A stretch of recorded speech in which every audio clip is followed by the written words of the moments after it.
Hi നമസ്കാരം. വാസുദേവത്തിൻ്റെ മറ്റൊരു അധ്യായത്തിലേക്ക് വീണ്ടും സ്വാഗതം.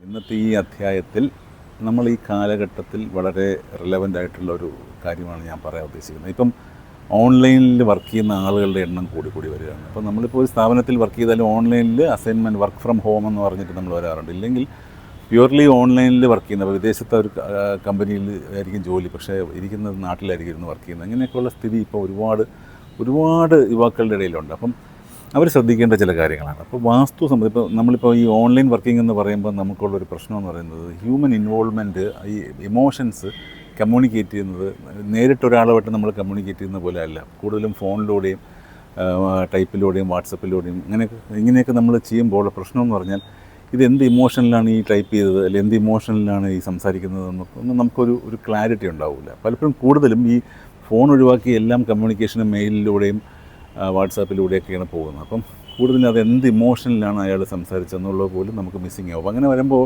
ഉണ്ടാകുന്നൊരു പ്രശ്നം എന്ന് പറഞ്ഞാൽ ഇത്തരം കമ്മ്യൂണിക്കേഷനിൽ ഒരുപാട് ക്ലിച്ചസ് ഉണ്ടാവുകയും ആ ഉണ്ടാകുന്ന ക്ലിച്ചസ് കാരണം ജോലി അത് വളരെ രീതിയിൽ ബാധിക്കാനൊക്കെ സാധ്യതയുണ്ട്. അപ്പം അങ്ങനെ ഒരു സിറ്റുവേഷൻ വന്നു കഴിഞ്ഞാൽ നമുക്ക് അതെങ്ങനെ ടാക്കിൾ ചെയ്യും. അപ്പോൾ അതുകൊണ്ട് കൂടുതലും നമ്മൾ റിലേഷൻ പോയിൻ്റ് ഓഫ് വ്യൂവിലൊക്കെ ഇതിനെ വളരെ സ്ട്രോങ് ആക്കേണ്ടിയിരിക്കുന്നു. അപ്പം വർക്ക് ചെയ്യുമ്പോൾ എപ്പോഴും ഈ പറഞ്ഞ ഓൺലൈനിലാണ് നിങ്ങൾ വർക്ക് ചെയ്യുന്നതെങ്കിൽ എപ്പോഴും നിങ്ങൾ തെക്ക് പടിഞ്ഞാറേ ഭാഗത്ത് തന്നെ ഇരുന്ന് വർക്ക് ചെയ്യാൻ ശ്രദ്ധിക്കുക. അപ്പോൾ അത് വളരെ ഇമ്പോർട്ടൻ്റ് ആണ്. തെക്ക് പടിഞ്ഞാറേ ഭാഗത്ത് തന്നെ ഇരുന്ന് വർക്ക് ചെയ്യുക. നിങ്ങളുടെ ലാപ്ടോപ്പ് അല്ലെങ്കിൽ വർക്ക് ചെയ്യുന്ന ഗാഡ്ജറ്റ് നേരെ നോർത്ത് ഫേസ് ചെയ്ത രീതിയിൽ വയ്ക്കുക.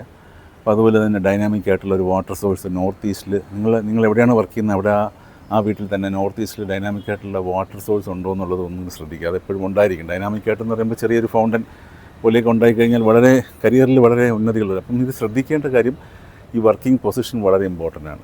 സൗത്ത് വെസ്റ്റിൽ തന്നെ ഇരുന്ന് നിങ്ങൾ വീടിൻ്റെ സൗത്ത് വെസ്റ്റിൽ തന്നെ ഇരുന്ന് കഴിയുന്ന വർക്ക് ചെയ്യാൻ ശ്രമിക്കുക. ഗാഡ്ജറ്റ് എപ്പോഴും നോർത്തിലോ ഈസ്റ്റിലോട്ടോ ഫേസ് ചെയ്യുന്ന രീതിയിൽ, നോർത്ത് കെട്ടിയാൽ അത്രയും നല്ലത്, അല്ലെങ്കിൽ ഈസ്റ്റിലോട്ട് ഫേസ് ചെയ്യുന്ന രീതിയിൽ ഗാഡ്ജറ്റ് വയ്ക്കുകയും നിങ്ങളിരുന്ന് വർക്ക് ചെയ്യുക. അപ്പോൾ ഇത്തരത്തിൽ നല്ല റിസൾട്ടുകൾ നിങ്ങൾക്ക് കിട്ടും.